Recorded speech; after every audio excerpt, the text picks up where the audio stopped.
Hello friends, मेरे स्पामिस्ट्री and astrology video channel पे आपका स्वागत है। तो आज हम एनालिसिस करेंगे सैंड का और चेक करेंगे इसमें क्या क्या नई चीज़ें हमें सीखने के लिए मिलती हैं।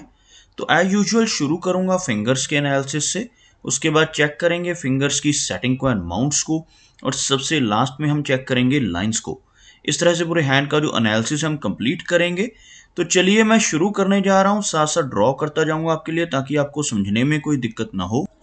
दोस्तों, वीडियो शुरू करने से पहले आपको बताना चाहूँगा, यह जो नंबर आपको आपकी स्क्रीन के ऊपर नज़र आ रहा है, यह मेरा व्हाट्सएप नंबर है। अगर आप भी अपने हाथ की वीडियो बनवाना चाहते हैं या फ़ोन कंसल्टेशन लेना चाहते हैं तो आप हमें व्हाट्सएप के ज़रिए, सिग्नल के ज़रिए या फिर टेलीग्राम के ज़रिए मैसेज सेंड कर सकते हैं। यहाँ पर आप देख सकते हैं इनकी जो हथेली है कुछ इस तरह से एक स्क्वायरिश शेप में नज़र आ रही है, जो इंडिकेट करती है एक हार्डवर्किंग टाइप की नेचर को। और अगर इनकी फिंगर्स को चेक किया जाए तो आप यहाँ पर देखेंगे फिंगर्स काफ़ी थिक हैं। मीडियम साइज फिंगर्स यहाँ पर इनकी हथेली में नज़र आ रही हैं। यहाँ से आप चेक कर सकते हैं फिंगर्स की थिकनेस को, जो दर्शाती है काफ़ी अच्छी एनर्जी एंड स्टैमिना को। अगर हम लंबाई की बात करें तो आप यहाँ पर देखेंगे इनकी शनि फिंगर काफ़ी अच्छी लेंथ में नज़र आ रही है। शनि फिंगर का अच्छी लंबाई में होना इंडिकेट करता है कि ऐसा नेटिव काफ़ी हार्डवर्किंग नेचर का होता है।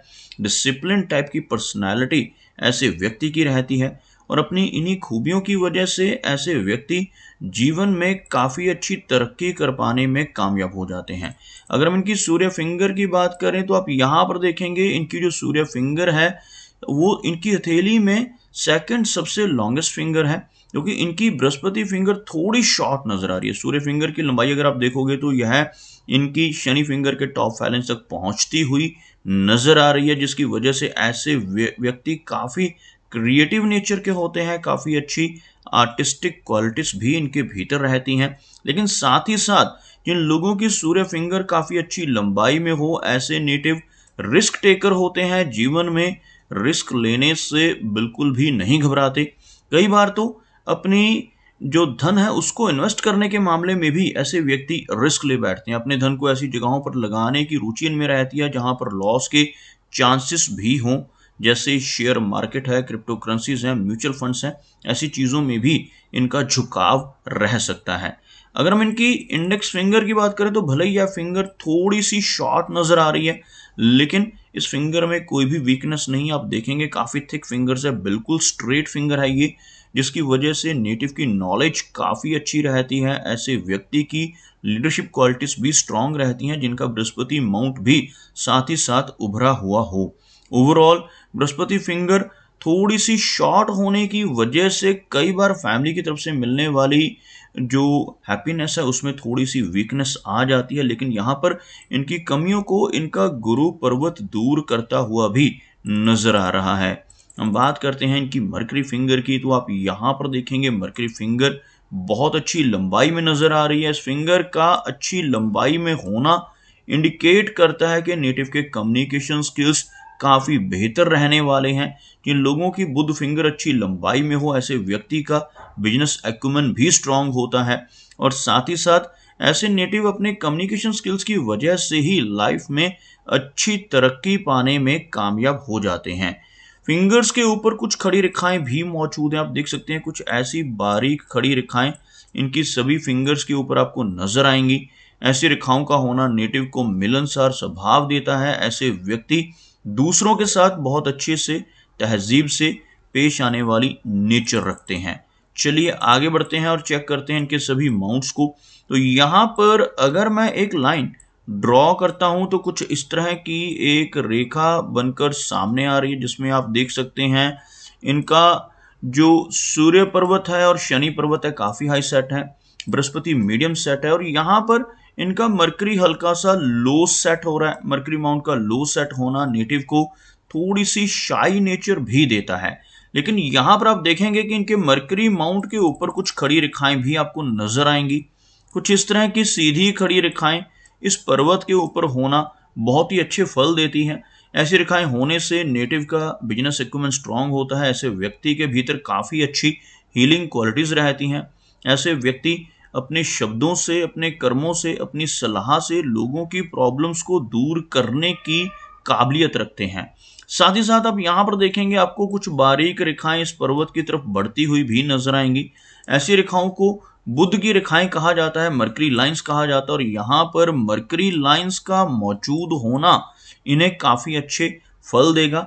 ऐसे व्यक्ति के कम्युनिकेशन स्किल्स काफी बेहतर रहते हैं और ऐसे व्यक्ति अपने स्ट्रॉन्ग कम्युनिकेशन स्किल्स की वजह से जीवन में काफी अच्छी तरक्की कर पाने में कामयाब हो जाते हैं। अगर हम इनके सूर्य पर्वत को देखें तो आप यहाँ पर देखेंगे सूर्य पर्वत का जो एरिया है फ्लैट नजर आ रहा है, जिस वजह से यश मिलने में नेटिव को कमी महसूस हो सकती है। लेकिन यहाँ पर आपको एक फिश की आकृति बनती हुई भी नजर आएगी। इस एरिया के ऊपर इस तरह से फिश जैसी आकृति बनना नेटिव को बहुत अच्छा फल देती है। ऐसी फिश की जो आकृति है अगर सूर्य पर्वत पर कंप्लीट नजर आए तो नेटिव मिडिल एज से यानी लगभग 45 के आसपास की एज के बाद काफी अच्छी पहचान सोसाइटी में बना पाने में कामयाब रहता है। ऐसे व्यक्ति के भीतर कोई ना कोई हिडन टैलेंट जरूर होता है, कोई ना कोई क्रिएटिविटी जरूर होती है जो उभर कर सामने आती है, जिस वजह से ऐसा नेटिव 45 प्लस एज में चलकर काफी अच्छा नेम एंड फेम पाने में भी कामयाब हो जाता है। अगर हम बात करें इनके शनि पर्वत की तो यह जो एरिया है आपको दबता हुआ नजर आएगा। शनि माउंट अगर दब रहा हो तो नेटिव को काफी अधिक मेहनत अपने जीवन में करनी पड़ती है। इस माउंट के दबने की वजह से जीवन में संघर्ष बढ़ जाता है। और आप यहाँ पर देखेंगे इनके हाथ में शनि रेखा मौजूद है, कुछ इस तरह की शनि रेखा जो इनकी हथेली में काफी अच्छी फॉर्मेशन में नजर आ रही है, लेकिन ऊपर चलकर कुछ इस तरह की ओवरलैपिंग्स भी होती हुई और इस रेखा का बीच में कटना, जैसे आप यहाँ पर देखेंगे कुछ रेखाएं इस भाग्य रेखा को क्रॉस करती हुई नजर आ रही हैं, जिस वजह से कुछ अप्स एंड डाउन्स भी नेटिव को अपने जीवन में फेस करने पड़ते हैं। लेकिन इस तरह की लंबी भाग्य रेखा होना और शनि पर्वत के ऊपर भी इस रेखा का मौजूद होना इंडिकेट करता है कि नेटिव निरंतर तरक्की करता है और ऐसे व्यक्ति ओल्ड एज में भी अपनी इनकम जनरेशन बंद नहीं करते, यानी कुछ ना कुछ काम करते रहते हैं और धन कमाते रहते हैं। अगर हम बात करें इनके बृहस्पति माउंट की तो यह जो एरिया है बृहस्पति का एरिया कहलाता है।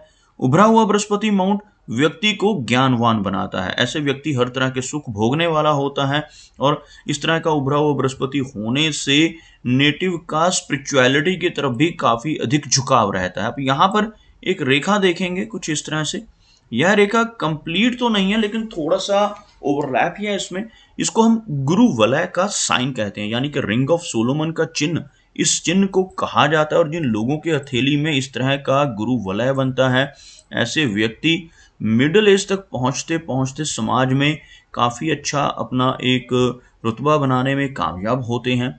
ऐसे व्यक्ति काफी अच्छा मान सम्मान सोसाइटी में पाने वाले होते हैं, धार्मिक प्रवृत्ति के और दूसरों की मदद करने वाली नेचर, सिंपैथेटिक टाइप की पर्सनालिटी और एक सोशल वर्कर टाइप की नेचर ऐसे व्यक्ति की देखी जा सकती है। इसी के साथ साथ यहाँ पर आपको कुछ और रेखाएं भी नजर आएंगी। एक से अधिक रेखाएं इस एरिया पर इस तरह से होना इंडिकेट करता है कि ऐसे व्यक्ति काफी सिंपैथेटिक स्वभाव के होते हैं और ऐसी रेखाएं ज्यादा होने से नेटिव के सोर्स ऑफ इनकम भी एक से अधिक रहते हैं। बात करते हैं इनकी लाइन ऑफ हार्ट की तो आप देखेंगे यहाँ पर इनकी जो हार्ट लाइन है सीधा आगे बढ़कर सीधा गुरु पर्वत पर पहुंच रही है। यह जो एरिया है गुरु का एरिया है और जिन लोगों की हार्ट लाइन बृहस्पति माउंट तक पहुंचती है ऐसे व्यक्ति आदर्शवादी होते हैं, स्पिरिचुअल माइंडेड होते हैं और दिल से स्पिरिचुअल टाइप की पर्सनैलिटी ऐसे व्यक्ति की देखी जा सकती है। हार्ट लाइन के साथ साथ आपको एक हल्की रेखा यहाँ पर जो इनके फिश सिंबल से ही निकलती हुई इस तरह की एक रेखा जिसको हम गर्डल ऑफ वीनस का चिन्ह भी कहते हैं। जिन लोगों की हथेली पर ऐसा गर्डल ऑफ वीनस का चिन्ह बनता है, बेशक ये यहाँ पर कंप्लीट नहीं है, अधूरा गर्डल ऑफ वीनस का चिन्ह है, ऐसे व्यक्ति काफी क्रिएटिव होते हैं, आर्टिस्टिक क्वालिटीज इनके भीतर भरपूर रहती हैं। लेकिन अगर यह गर्डल ऑफ वीनस कंप्लीट हो जाए, जैसे यहां से यह कंप्लीट इस तरह तक एक अर्धचंद्रमा जैसी कृति बना दे, तब यह बहुत अच्छे फल दे पाता है। लेकिन अगर यह बीच में से खुला हुआ हो, जैसे आप यहां पर देख पाएंगे इस एरिया से यह गर्डल ऑफ वीनस आपको खुला हुआ नजर आएगा, जिस वजह से नेटिव मूडी नेचर का भी होता है। ऐसे व्यक्ति को मूड स्विंग्स की दिक्कत का सामना भी करना पड़ सकता है। और ओवरऑल इस गर्ल ऑफ वीनस होने की वजह से नेटिव थोड़ा ओवर इमोशनल भी रहता है। इसी तरह की कुछ छोटी छोटी ब्रांचेस इनकी हार्ट लाइन से आपको नीचे की तरफ निकलती भी नजर आएंगी, जिनकी वजह से नेटिव को इमोशनल सेटबैक्स का सामना भी अपने जीवन में करना पड़ता है। अगर हम बात करें इनकी लाइन ऑफ माइंड की, तो आप यहाँ पर देखेंगे इनकी माइंड लाइन काफ़ी अच्छी लंबाई में, और माइंड लाइन और लाइफ लाइन के बीच में आपको एक अच्छा गैप बनता हुआ भी नजर आएगा। इस तरह का गैप इन दोनों रेखाओं के बीच में बनना इंडिकेट करता है कि नेटिव काफ़ी इंडिपेंडेंट स्वभाव का होगा। ऐसा व्यक्ति अपनी मनमर्जी का मालिक होता है, जिद्दी स्वभाव भी कह सकते हैं, और जो काम करने की ऐसा व्यक्ति ठान लेता है उसको कर कर ही दम लेता है। कुछ इस तरह का स्वभाव इनकी इन दोनों रेखाओं के बीच में बनने वाला गैप इंडिकेट कर रहा है। और अगर हम मस्तिष्क रेखा की बात करें तो एक लंबी मस्तिष्क रेखा इनकी हथेली में, और इसमें से एक ब्रांच नीचे की तरफ चलती हुई भी। इस तरह की रेखा का होना इंडिकेट करता है कि नेटिव की मेमोरी काफ़ी शार्प रहेगी। इस तरह का फोर्क बनने से नेटिव के भीतर अच्छी लिखने की क्षमता भी होती है। ऐसे व्यक्ति का ऐसे फोर्क को हम राइटर्स फोर्क कहते हैं, और ऐसा व्यक्ति अगर कोशिश करे तो कुछ ना कुछ अच्छी राइटिंग्स लिख सकता है, लेकिन थोड़ी ओवर इमेजिनेशन भी ऐसे व्यक्ति के भीतर देखी जा सकती है। अगर हम बात करें इनकी लाइन ऑफ लाइफ की, आप देखेंगे लाइफ लाइन काफ़ी अच्छी लंबाई में है, और लाइफ लाइन के साथ साथ मंगल रेखा भी इनकी हथेली में मौजूद है। यह जो रेखा यह लाइफ की लाइन है, और आप देखेंगे एक लंबी लाइफ लाइन जो लगभग 80 के आसपास की एज को दर्शाती है। यह साथ में चलने वाली रेखाएं जिन्हें हम मंगल रेखाएं कहते हैं, ऐसी रेखाएं अगर लाइफ लाइन के साथ साथ चल रही हैं तो ऐसे व्यक्ति प्रॉपर्टी के मामले में लकी होते हैं। अपने जीवन में अपनी मेहनत के बलबूते पर काफ़ी अच्छी प्रॉपर्टी बना पाने में भी ऐसे नेटिव कामयाब हो जाते हैं। और अगर हम देखें यहाँ से आपको एक ब्रांच ऊपर की तरफ उठती हुई नजर आएगी। यह लगभग 45 के आसपास की एज रहेगी, यहाँ से इनकी तरक्की होगी, क्योंकि आप साथ साथ देखेंगे कुछ और ब्रांचेस आगे भी। इस तरह के ऑफशूट्स को हम प्रोग्रेस ऑफशूट्स कहते हैं। ऐसे ऑफशूट्स होने से नेटिव अपने जीवन में बहुत अच्छी तरक्की कर पाने में कामयाब हो जाता है। अगर आप यहाँ पर देखेंगे तो आपको नजर आएगा कुछ इस तरह का एक फिश जैसी आकृति का बनना, जो इनके इस एरिया पर केतु के एरिया के ऊपर बनती हुई नजर आ रही है। ऐसी आकृति बनने से नेटिव को इनहेरिटेड वेल्थ भी मिलती है। लंबी दूरी की यात्राएं करने का मौका भी ऐसे व्यक्ति को जीवन में जरूर मिलता है। अगर इनके शुक्र पर्वत को अगर हम देखें तो आप यहाँ पर देखेंगे वीनस का जो एरिया है उठा हुआ है, जिस वजह से हर तरह की सुख सुविधाएं ऐसे व्यक्ति को अपने जीवन में मिल जाती हैं। लेकिन इस माउंट के ऊपर ऐसी आड़ी रेखाएं होने से फैमिली से रिलेटेड दिक्कतों का सामना भी व्यक्ति को करना पड़ता है। फैमिली से रिलेटेड, परिवार से रिलेटेड कुछ ना कुछ इश्यूज व्यक्ति को समय समय पर परेशानियां देते रहते हैं। अगर हम इनके चंद्र पर्वत की बात करें तो आप यहाँ पर देखेंगे कुछ इस तरह की अपवर्ड जाने वाली रेखाएं लंबी दूरी की यात्राओं को इंडिकेट करती हैं, और यहाँ पर काफ़ी अधिक रेखाएं होने से थोड़ी एंग्जाइटी भी ऐसा व्यक्ति अपने जीवन में महसूस करता है। तो दोस्तों ये कुछ एनालिसिस थे इनके हैंड के बारे में, और मेरी कोशिश यही रहती है कि सभी सवालों के जवाब एक ही वीडियो के थ्रू दे पाऊँ, लेकिन फिर भी कोई ना कोई चिन्ह या सवाल रह जाता है। तो इनसे रिक्वेस्ट है कि अगर इनका कोई क्वेश्चन पेंडिंग है तो मुझे व्हाट्सएप पे मैसेज करें। मेरा वीडियो वॉच करने के लिए आपका बहुत बहुत धन्यवाद।